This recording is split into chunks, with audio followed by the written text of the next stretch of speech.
الله بالخير. كل المراحل الصعبة اللي مرت على الكرد الفيليين كانت مشاركة المرأة الفيلية مشاركة حقيقية وفاعلة.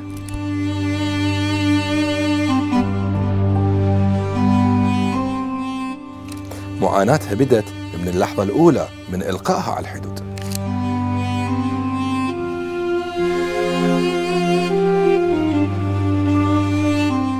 وهي تسير بظلام الليل وبين حقول الألغام أيام التهجير القسري مع أطفالها.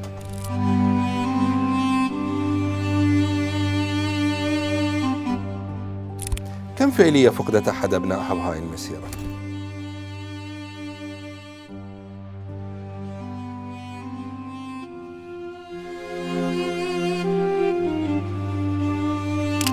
وكم فعلية تحملت تربية الأبناء وفقدان الزوج ومعتقلات النظام الدكتاتوري؟